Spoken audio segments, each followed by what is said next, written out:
Hey. How are you doing? Hey, I'm good, Daniel. Good. Nice to see you. Yeah, nice to see you. Oh, stop. What we're doing? What do you want me? I would like to do today treatment. Okay, great. Physio treatment. So I'm gonna do lots of clicks. I'm going to check your soft tissues. Okay. Of course I'm gonna ask you lots, maybe not that lots of questions, but I would like to ask you some questions. No maths. No general knowledge. Why? I don't. Yeah, I've got it. Five? Got it. I've got it. I'm good. I'm good, mate. I'm good. Okay. Do you do the clicking first, or do you do the soft tissue, or how? Or it doesn't matter. Oh, I know. So, yeah. Can you sit down? Yes, of course. Seconds. Of course. So.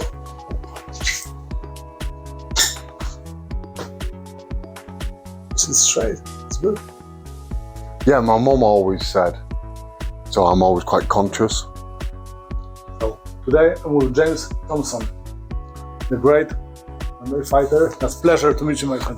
No, I appreciate that. No, thank you. It's good. You watched Gromda. So yes, I found you. Yes. Actually, I found you ages ago, but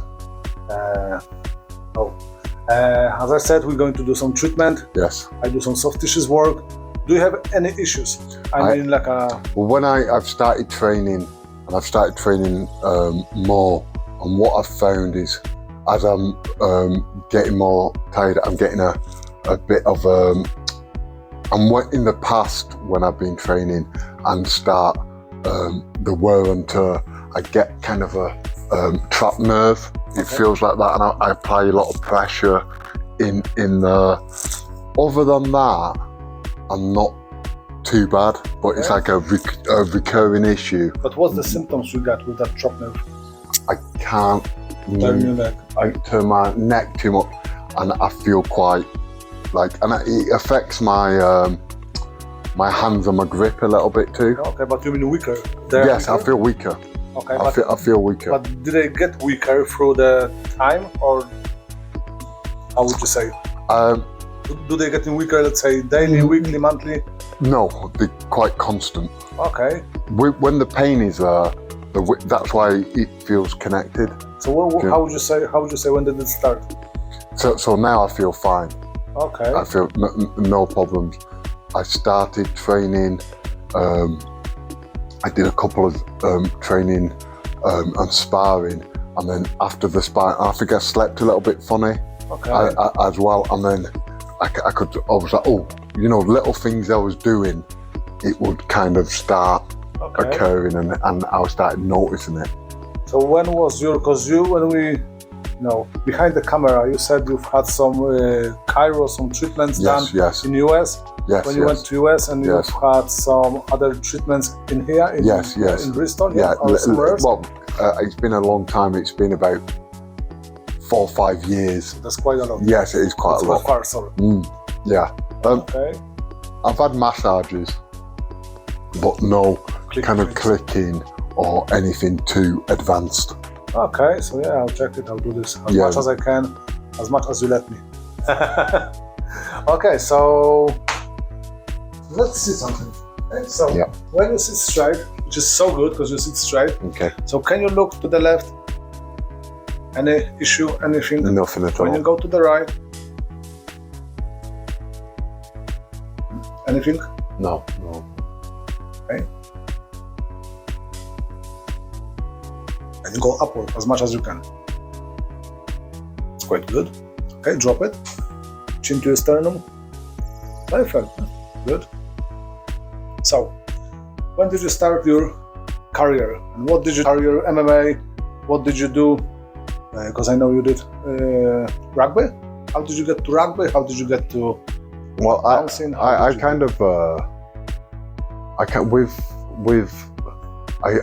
realised I'm the kind of person where I find it's a good and a bad thing, where I can't do things I don't really enjoy. You mean rugby? Well, rugby I was quite good at rugby, and but I didn't really enjoy it. I don't like running. Okay, yeah. I'm not a big runner. So even though I enjoyed the tackling and I enjoyed the competition, they kept running away from me, and that didn't work too well. So, and also with it being a team game, I prefer, Go on your own.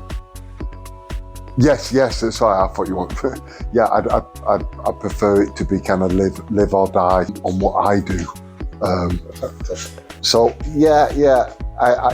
And then it was quite late, like when I actually started. So I started wrestling when I came to Bristol. Okay. And I was 20. I was about 23, and I'd done about 6 months of wrestling. Can you slide up just a bit? Yeah. That's it. And drop it. And before that, before I actually started competing work-wise, I'd kind of do different I do debt collecting, I do security, I do a lot of kind of jobs like that, which I didn't enjoy. Do you know what I mean? But that had just obviously lent to those kind of jobs because of my size and my frame and my look. But I didn't enjoy them. And then, like I said, when I started the wrestling, when I was around about 20, 23, and I'd done that for about not long. I'd done that for about I wrestled for about 6 to 8 months, and then I found jiu-jitsu, and then very quickly I just knew. I went to see an MMA show. Did someone inspired you to start MMA? Well, I saw it.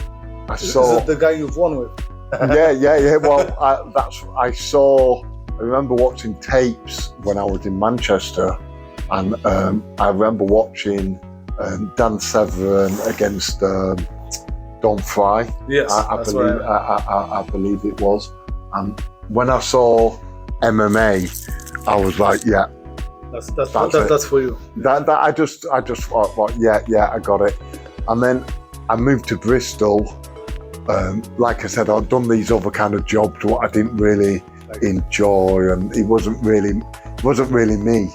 Do you know what I mean? Yes, so I saw at the gym I go to, actually, LA Gym, I saw it was Ultimate Combat, and it was a flyer for a show. So I thought, right, I'm gonna go.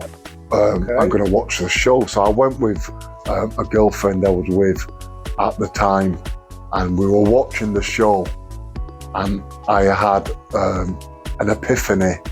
I had a really strong moment. Okay. And I knew when I was watching, I knew that I was going to do MMA. And I knew not only was I going to do MMA, I was going to be in this show and I was going to win the title. Wow. But when I say I didn't think it, Dan, I didn't strongly feel like it. I instinctively knew. It hit me, and I was like, I'm gonna fight here. I'm gonna win. I'm gonna win the title. Yeah. Okay. That's a good motivation speech. No, it's true. But it's true. But that has stayed with me because I knew. I absolutely knew. But the bad thing about that was I'm waiting for that to hit me again.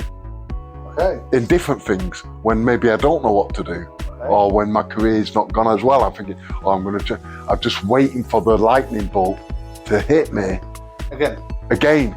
But lightning doesn't work like that.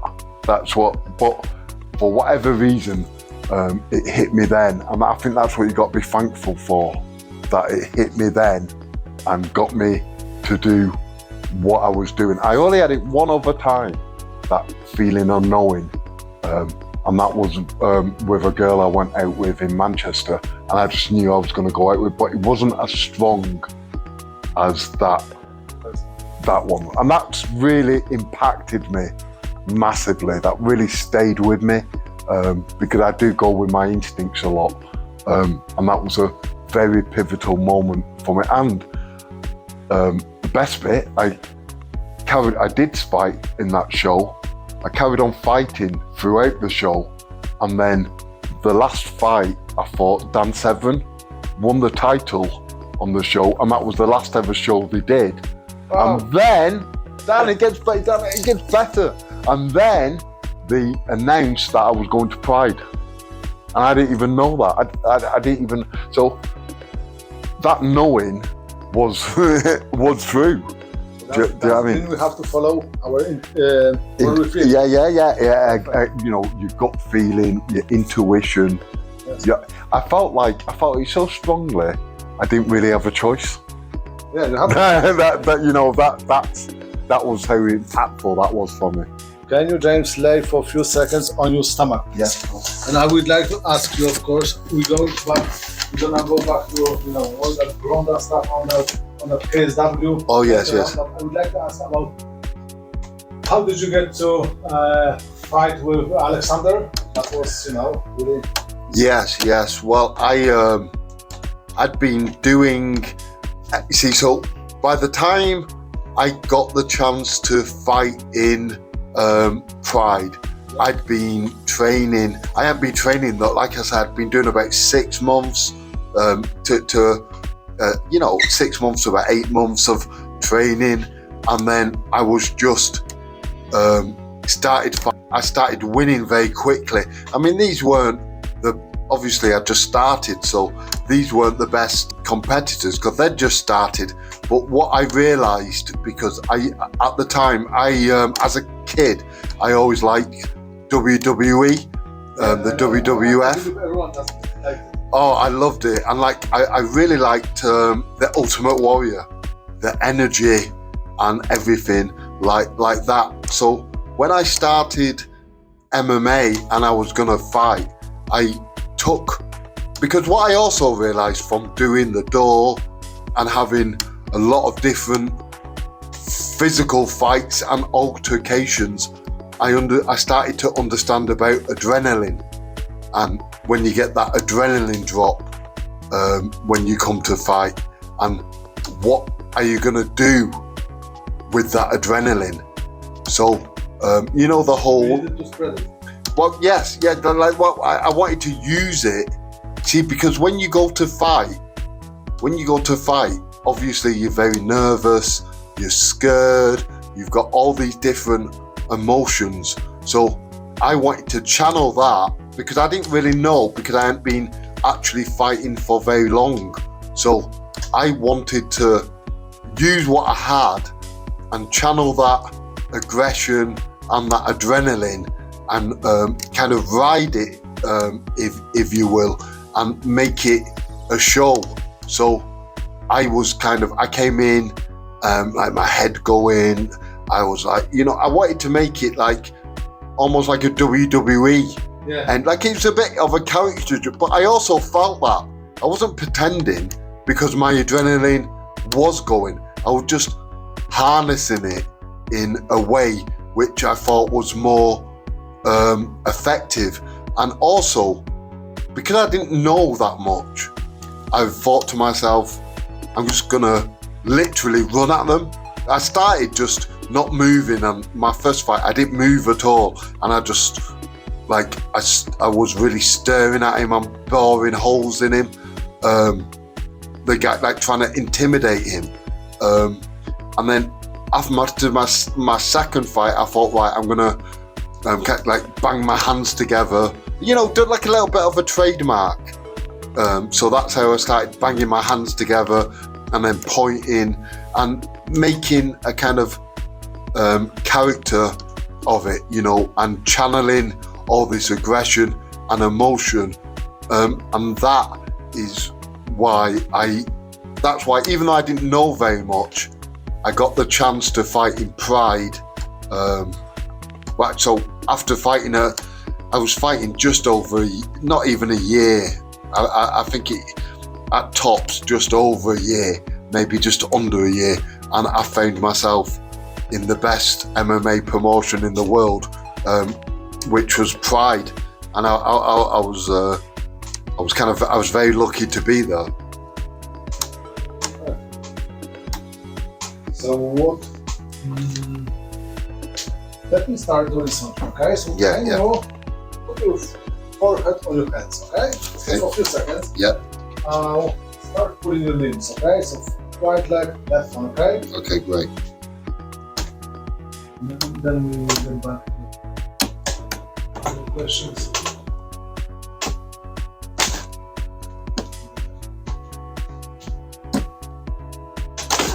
Yeah,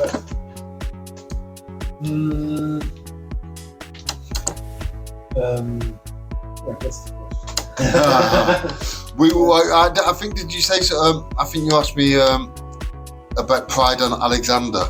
Yes. So when I had that fight,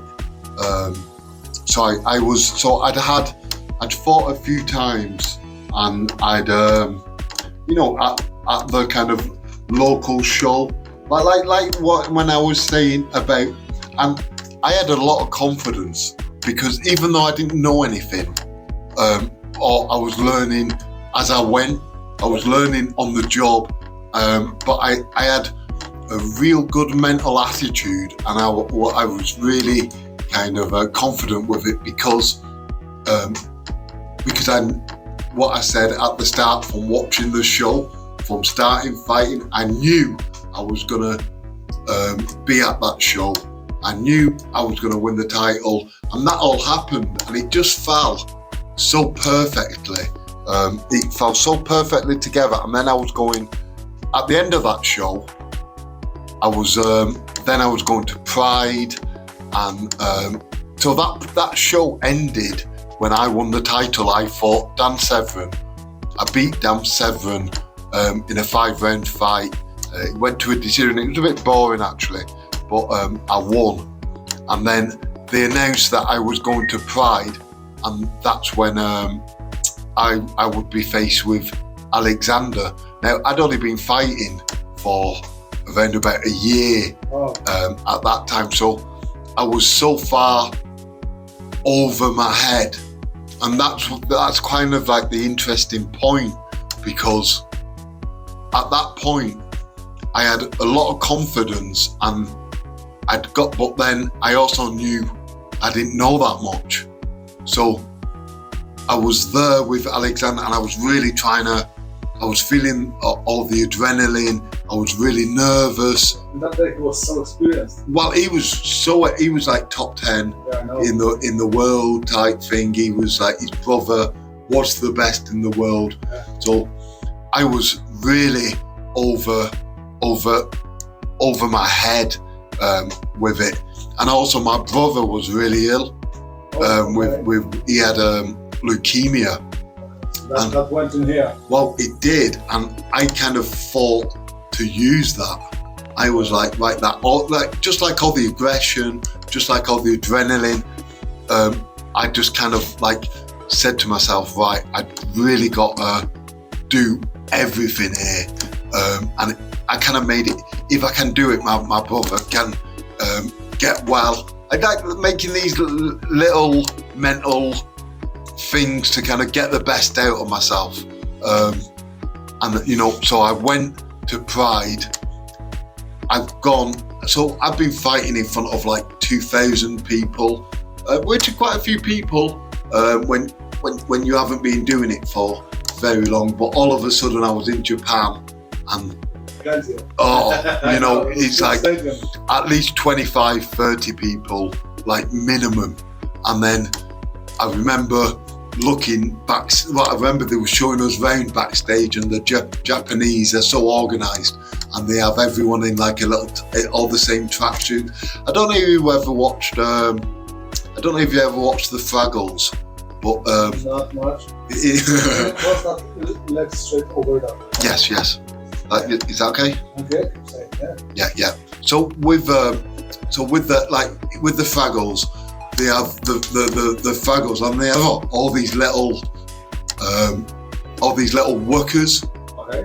What build all these different kind of structures, and the fraggles just come along and wreck it and eat it and all these things. But my point is that all the little guys with the helmets and the uniforms who made everything what the fraggles wrecked, that reminded me of the Japanese, because they were all so uniformed and everything was so perfect, and you've got to be here at that time, and there's millions of them in tracksuits everywhere.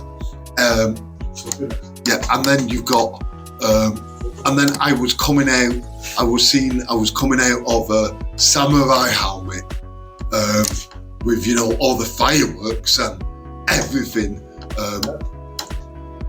So basically, I've kind of gone on a bit of a tangent, but basically, it was a lot to take in. Do you know what I mean? I was like, wow, I'm here. It's like the big time. I'm fighting this Alexander. What am I going to do? Because I hadn't even done much wrestling at that point. So I was thinking, right, what? And then I was thought, right, I'm just going to run at him. I'm just going to run at him with everything. Yeah, and then that's all the adrenaline and all the I think, so that's what I did. I ran at him and I managed to connect, knocked him down, and like that. And then that's where then the reality bit came in. He got up, bang, bang, bang, bang, and then it was over. And I was like, and I had lost before, but I'd lost over kind of 15 minutes, just with a kind of better wrestler who kind of ground and pound. I hadn't lost so quickly and so decisively, and because I'd done the whole show and the whole, you know, what I talked about before, I'd done all that, and then you saw Alexander, and he's like so relaxed and so chilled out, and that taught me a lot as well, because I was muscular and thinking, but I was tense. Yeah. I was so tense, and like, I mean, obviously, you know, from the kind of human body, the more relaxed you are, the better, especially in fighting. So that taught me a lot right there. But what it did do is it really showed me. So after I lost, like I say, it was a shock, and I thought, oh, I look like an idiot, and I'm gonna get the mickey taken out of me, which I did, you know what I mean? And I understood why, because you got me like, and you got this guy all chilled out and all relaxed, and it is funny. And then and everyone wants to see the big guy kind of get beaten up, and then I run across and knock him down, and then he ends up winning. So I understood why people kind of like that. I think, but I was very. What this is the key thing was, in Japan, they loved it. Even though I lost, they liked the fact, the entertainment. They liked the fact that I ran at him. Even though I lost, they liked the fact that I really tried. Yes, of course, because you did. Yeah. Yeah, I put everything on the line. I know. Now, even though I didn't know anything, I loved the fact that the Japanese recognised that. They recognised. Yeah, you didn't get scared, yeah. Exactly, they got it. And this is the whole thing, I mean, this whole tangent, this is what I'm leading to. The Japanese understand, well, through the way of the samurai, all that cultural aspect, the Japanese really understand that. Where Western type, it's more about records and ego, whereas the Japanese understand it on a much deeper level, and I really believe that's why I did much better in Pride than I did, say, at Cage Rage, or some Western shows. Can you get me your hands in here? Yes. And drop your head in there? Yeah. So I need you just to, another rest of it. Can you breathe in and out? When you're out, through your mouth, right? Right. I'll do your thorax, cervical, thorax invention, right? Head and back. Let's do one more time. we go. Okay. Lay on your back for a few seconds. So, what would you say? What was the toughest, the hardest, the worst fight you've had? The worst fight I've had. That's a good question. Yes, of course. The worst fight. I think one of the worst fights was it was probably Kimbo, because you know I had so much riding on that fight, and then you know it really affected me when it got taken away, because, and I'd say it wasn't so much the fight what was bad, it was the lead up, it's how I reacted after the fight. That was the bad thing, because the fight was unfair, and you get a lot of things which are unfair, but it's the way I reacted to the unfairness. I was quite weak how I reacted, so I had a worse. So that was something bad what happened to me, and then because I didn't kind of get up and because I felt sorry for myself, then it got worse, because that's what happens. Yes. But so there's a life lesson. Yeah, Do you know what I mean? Yes, exactly. And that's why MMA can teach you so much, because so much is about ego. So what would you say the easiest fight? The easiest fight. Of course, none of them, but you know. Yeah, no. The hardest one. Yeah. You know, the easiest fight I had was probably what was it? What I'm trying to think of. You had 39. Yeah. I've had a lot of fights. I know you did. The easiest fight. I think after my loss to Emelianenko, and I thought it was over I thought my career was over. Because I really thought I felt like a joke. I felt like I'd done everything wrong. So how did you get up? Yeah, well, they gave me, the Japanese came, this little Japanese guy came to me, and he was like, oh, Thompson, we love it, we love it. And I was like, no, I lost it. No, we love. And then my agent came, and they were like, and he's like, oh, what's wrong? And I was like, I've lost, I think. And he's like, they loved it. They're showing it on the big screen now. They loved it. You're gonna get another chance. That's what he said. You're gonna get another chance. So the fight after that, the best fight, because even though I didn't have the knowing, you know, when I said I knew, I didn't have that knowing, but I knew I had another chance. So it wasn't so much about the fight being easy, it's about the circumstances, because I knew I wasn't going to let that go without throwing everything at it. And luckily, they gave me an easy-ish fight as well, because it was with a really nice guy, a sumo wrestler called Henry Miller. Yes. So it wasn't like they gave me another killer like Aleskander, because they liked the way I did it. They wanted to get a little bit more use out of me, so they didn't want to squash me by giving me someone who was really good. They gave me Henry Miller, and from there I could build up from that. So I'd say that was my in the situation. Yeah, that was my best fight. Can we go back to Poland for a few seconds? Yeah. Because I believe you got plenty of Polish fans. I'm one of them. So how was in KSW? how did you get to KSW? Yes. And I know you've had 2 fights and you're just done with them. And that was good reason to done with them. So can you say? Yeah. Mariusz, I mean, I have a lot of respect for Mariusz and but I've got respect for. I don't like Mariusz, but I've got respect for what he's done. Well, what he's done. He's done a lot. I mean, to be like 6 times world. So I was a fan when I watched that. You know, and then he didn't have easy competition. That was like when there was a lot of good strongmen.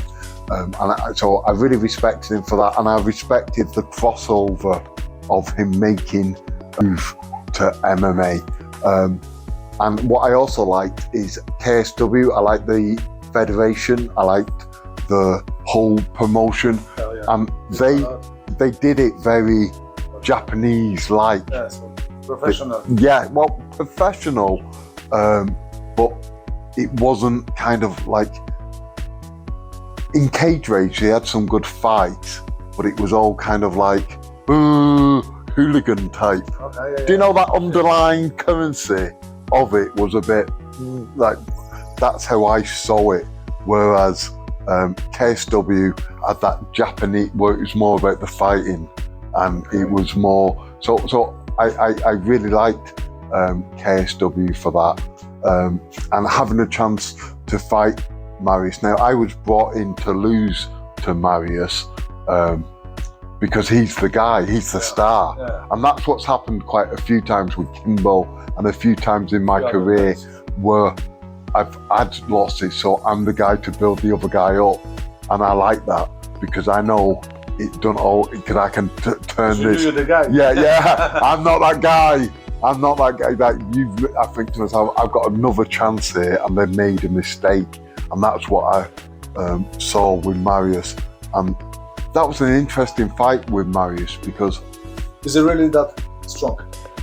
Well, that's interesting because he is in a static position. Of course, yeah. So when at the start of their first fight, he gets a double underhook and he suplexes me. Good suplex, it was the strength I felt in that suplex. I land on the floor, I go to get an underhook to get out. Now I could get an underhook so easy because his muscles, he could like physically, he can't put his hands underneath. So I got that underhook really easy, and then before I know it, I'm up. So then I've got an up and under, and we're going back and forth, and he didn't feel strong there. Moving, when I could feel his heart was going. And I was like, yes, I loved it because I knew he ain't going to be able to go as far. So my answer is statically. I had my hooks in, and I had him belly down, and he popped up. You know, so what I'm saying is, statically in a position like that, he's immensely strong. Immensely strong. When you've got him moving, like not so much, and that taught me, and that's what you see with guys who have got like massive muscles. Yes. But it's a different. But then you've got like, you know, scaffolders who are like with poles, or it's a tendon strength. Yes. It's a different strength, it's different. It's a different type of strength. So let's. So I'm going to do your neck. So let me get you to the right. So I need you just to, you may slowly breathe. Still here? Can you drop your right shoulder? Perfect.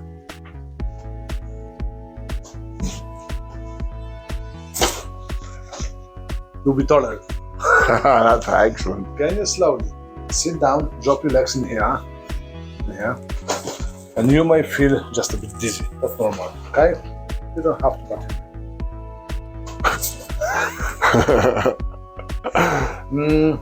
I know, because that's how I found you. You've watched Gromda. Oh yes. So what would you say about Gromda guys? Gromda. I thought it was interesting because I haven't seen much bare-knuckle, and what I found interesting about it was very much who lands first. Oh, yeah, of course, yeah. Because I ain't seen, because there's no gloves, and then so the face can only take so much pressure. So it was exciting because the so many finishes. Do you know what I mean? And it was it's a scrappy type of fighting, but it's technical at the same time. There's a what I'm trying to say is there's a method to fighting that way, and I thought they didn't use that much dirty boxing, as in wrestling. They didn't like grabbing and punching. I didn't see much of that. Which I think they could use a lot more of that in there. So I thought it was interesting, and I've been thinking about it quite a lot. That kind of, because I was like, I don't think I do it because I'm not. It takes too many of my tools away to fight. But I think like a bare-knuckle MMA, like with knees on, like Pride rules with no gloves.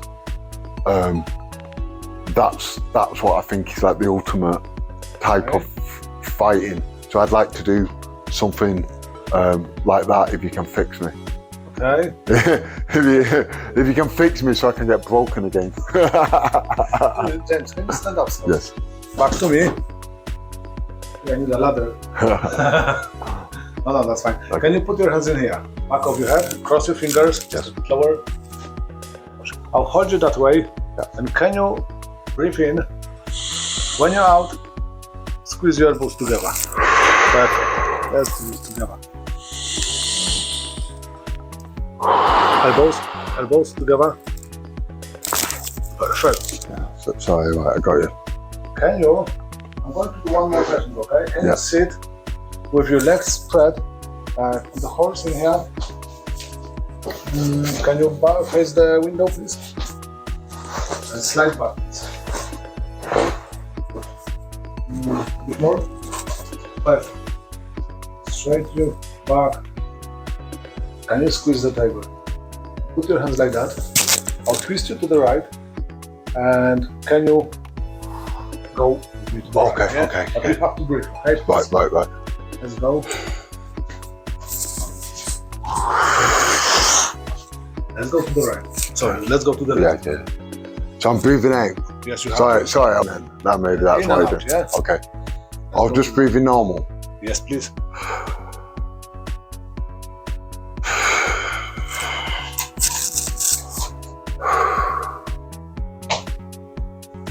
Can you put your hands like that? Can you press your elbow?